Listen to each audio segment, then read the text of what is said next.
Muy buenas tardes, estamos en el Mostrador Televisión para conversar con Carlos Vergara Ehrenberg, autor del libro Operación San Lorenzo. Bienvenido, Carlos, al Mostrador Televisión. Muchas gracias por la invitación. ¿Cómo está usted, Santiago? Este es el libro, que rescata todos los pasajes, todos los detalles de el rescate de los mineros, valga la redundancia, ¿no es cierto?, de la mina San José.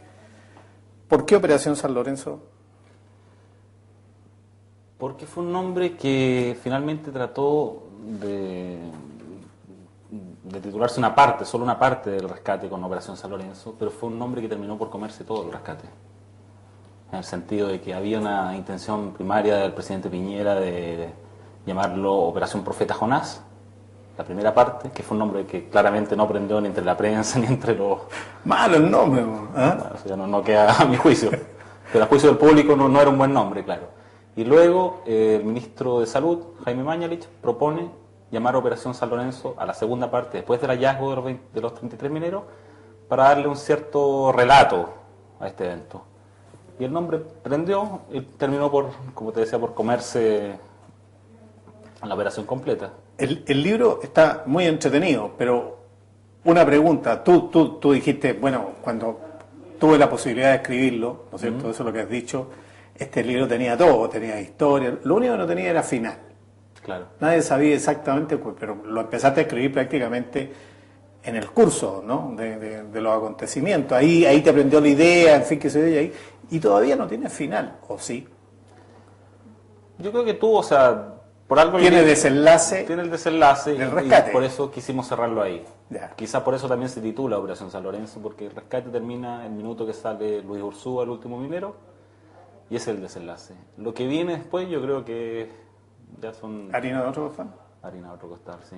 O sea, yo creo que muchos de ellos, tanto los 33 mineros como desde los ministros hasta los últimos rescatistas, periodistas y familiares que estuvieron en esa mina, pasaron por una situación en la cual actuaron de una manera determinada, en pos de un objetivo común.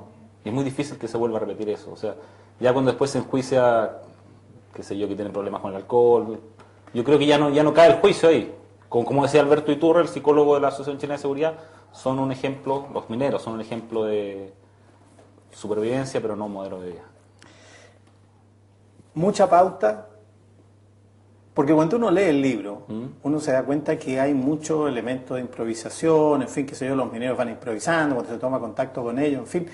Pero uno se da al principio, además, cuando el libro despega, ¿no es cierto?, de que las cosas se van armando, pero se arma además una pauta, la pauta del rescate naturalmente, pero una pauta además comunicacional muy específica y que no se refleja sino que está como subliminal en tu texto. Yo creo que se trató de armar una pauta, como bien dices tú, pero fue secundaria, o sea, durante la cobertura fue obviamente primordial, porque la cobertura es muy compleja, porque uno llegaba a la mina, había una barrera y todo pasaba detrás de eso. O sea, uno solo sabía lo que contaba el ministro Goldborn, lo que contaba Andrés Sugarret, quizás René Aguilar de Codelco, pero eso era como todo lo oficial, lo que tenía que saberse. Pero yo creo que finalmente no hubo pauta, fue como un castillo de casualidades que se fue armando y que terminó por convertir en esta historia lo que fue. Una cosa que me llamó la atención del libro es que no tiene malos, no hay malos en el libro. Toda la gente es buena. ¿Sí? ¿Sí? Yo creo que, no sé, no fueron objetivos, Carmen. Tampoco creo como malos. Creo que en toda historia siempre tiene que haber... O sea, no hay una contradicción, no hay una tensión, hay una tensión con la naturaleza. Están atrapados a 700 metros, presas de toda la tensión que una situación de esa naturaleza significa. Pero la primera entrada de Kemen y los dueños de la mina, por ejemplo, una entrada de gente preocupada. No se nota que ahí había una precariedad laboral al principio, después empieza a aparecer, pero no es ese el objetivo del libro, pero sin embargo eso como que no está presente, y entonces como que ablanda... Pero tampoco los vi a ellos como los malos de esta ¿No los viste película. como los malos? No, bueno, siempre fueron, para mí por lo menos, personajes muy secundarios, que cometieron errores, que la justicia determinará qué cosas hicieron o dejaron de hacer. Pero creo que la historia fundamental apuntaba a esa mancomunión que te digo de personajes, incluso muy menores, que terminan, por supuesto, en este libro, convirtiéndose casi en los héroes, más allá de Goldborn, más allá de... Los mineros. no los mineros, hablo más de rescatistas, del operador del teléfono, de ese tipo de personajes. Bueno, que pero eran más atractivos incluso que los propios mineros y que los propios ministros. Casi al final del libro tú hablas del Código Naranja, ¿no? Claro. Y el caso de Pedro Rivero, uno de los rescatistas que dice, mire, yo primero represento a la región. Y después dice, yo soy el último en subir. Sí. Y cuéntanos un poco de eso. ¿Cómo fue, cómo te llegó la historia y qué es lo que significa eso en el contexto del libro? Bueno, eso llegó mucho después. Esa fue una historia que no supe durante la cobertura de la historia. Y nos llega pues como llegan todas las historias de esta laya, por rumores, detalles que fuimos hilando y fuimos encontrando, después nos dimos cuenta, comprobándolo con las fuentes respectivas, que era así, que Pedro Rivero, que era un rescatista bastante famoso en la región, que representaba a la región y que tenía bastante importancia en ese contexto, él le solicita a Goldborn, le hace una especie de encerrona frente a una cámara de televisión y le pide bajar al rescate del día 12 de octubre. Y Goldberg, que se ha demostrado buen comunicador, sacó salida.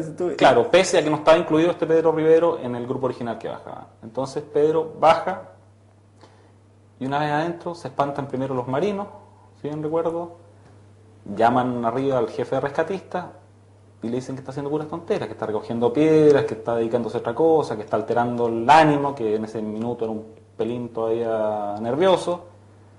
Le llaman la atención y él manda a decir que el ministro Goldborn lo autorizó a ser el último en salir de la mina, que tenía una connotación bastante emblemática.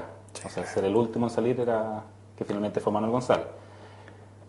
Y deciden en un minuto, yo no lo sabía, pero la Armada tiene un código para esto que se llama el Código Naranja, que se trata básicamente de sedarlo, dormirlo y subirlo. O sea, el que hace problema anestesiado, claro, y arriba se explicará que sufrió un colapso y que... La regla era que el que no recibe órdenes, por supuesto, lo meten sedado a la cápsula y lo sacan y después la explicación se desmayó. Exactamente, y estuvo a punto de producirse eso, pero finalmente primó cierta cordura, cierto manejo ahí del jefe rescatista, de Ovidio Rodríguez, del mismo Pedro finalmente que aceptó.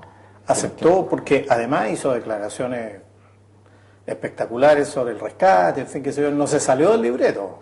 Es que yo creo que eso va a la pregunta que me hacía al principio, que esa pauta finalmente, había cosas que se tenían que decir y habían cosas que no se tenían que decir y que todos respetaron eso. O sea, tú aceptas entonces que aquí hay una punta del iceberg en la historia y hay otra historia profunda, sumergida, que todavía no se va a contar y que capaz que no se cuente nunca o se empiece a contar y ya tu libro sigan muchos otros libros, incluso alguno tuyo, por ejemplo, sobre las reacciones íntimas, las pautas, en fin, porque tú eres un espectador privilegiado de este tema. Claro, no sería tan pretencioso para pensar en un segundo volumen de esto, pero yo creo que hasta el minuto está, por lo menos en este libro, que bastante contento porque siento que conté las cosas que quería contar y cubrí los detalles cubrí bastante detalles pese a la complejidad del acceso a la información por parte de los mineros, que ellos con justa razón pretendían lucrar con ello. Pero es una crónica bastante fiel, bastante detallada, uno se no puede dar cuenta, es un storyline, diría un editor de cine, ¿no es cierto? Un storyline de lo que ahí pasó. ¿Ah? Si uno quisiera hacer una película, uno toma tu libro y sabe más o menos por dónde irse. Ahora, la pregunta mía tiene que ver un poco con tu apreciación sobre los actores. ¿Cómo estaban los actores puestos en este escenario? Pues el escenario era dramático. ¿Ah? Tenemos un accidente a las 5, 4, 5 de la tarde, no sé, o al mediodía, no sé, no me recuerdo ya a qué hora fue. A las 2:30. A las 2:30 de la tarde, ¿no es cierto? Un cambio de turno que no se produce. Hasta recién a las 21 horas, los dueños de la mina, o sea, varias horas después, toman conciencia de que tienen que avisar que había un accidente, que están atrapados y que van a tentar, en fin, van a intentar otra. ¿Cómo empieza a despegar esta historia? El escenario es muy dramático, pero los actores de este escenario son como gente contenida. Aquí el único que tiene la mano es el gobierno, ¿o no? En un principio, a ver, yo siempre divido esto, incluso mi estadía en la mina, como un partido de fútbol, dos tiempos. Dos tiempos. Claro. Y un primer tiempo que era el que tú comentabas también al principio, que era un tiempo negro, oscuro, Cuando lo de estaban desconsuelo, donde no sabía si tenía final. O sea que esto se diferencia, no sé, me tocó estar en el caso de Antuco, de la cárcel de San Miguel, Ya. que son historias por supuesto muy dramáticas, pero tienen un final cierto. O sea, la gente sabía en algún minuto que los suyos estaban muertos. Acá ni siquiera sabían eso, y había una cosa más dramática, que más dramática incluso, mira lo que estoy diciendo, más dramática que hubieran estado muertos, que llegaran a estar vivos y que no pudieran encontrarlos. Entonces todo ese periodo, se lo recuerdo, uno también pasa por estados de ánimo, y está todo el día dando vuelta ahí en un peladero donde no pasa nada, donde la gente espera y espera y espera y espera. Y dentro de ese primer tiempo, los principales personajes ni siquiera eran los mineros, no tenían rostro, salvo Frankie Clos, creo que era como conocido porque era futbolista, el boliviano Mamani porque era el extranjero del grupo, pero no había personajes claros dentro de ese grupo. Incluso los personajes llegan a ser los familiares, llegan a ser por supuesto el gobierno. Los dueños, yo diría que no pudieron ser personajes porque siempre estuvieron, obviamente, por razones lógicas, en un segundo plano. Entonces, dentro de ese primer tiempo, claramente son Goldborn, el propio Piñera, algunos ministros que fueron también durante el primer periodo. Y luego viene ese segundo tiempo, que ya es un tiempo que tampoco tuvo tanta certeza, porque no se sabía, primero, si iban a sacar a los 33 con vida, pese al júbilo nacional. No se sabía cómo lo iban a sacar, no se sabía cuándo iba a ser el rescate. Pero ya era un tiempo más feliz en esos términos. Estaba agotado, sabían que estaban vivos. Cambia el estado de ánimo, o sea, era como a colores y el primer tiempo era en blanco y negro, esa es la sensación que me queda. Debe ser muy brutal recibir una noticia de impacto, estamos vivos los 33, los primeros que reciben, porque se nota incluso la transmisión televisiva. Yo mirando la televisión muchas veces uno se da cuenta que hay un tiempo, un lapso de tiempo en que hay un manejo, aquí saben algo más y no lo quieren decir, pero no son malas noticias porque no tiene rostro de mala noticia cómo se está moviendo el campamento, ¿no?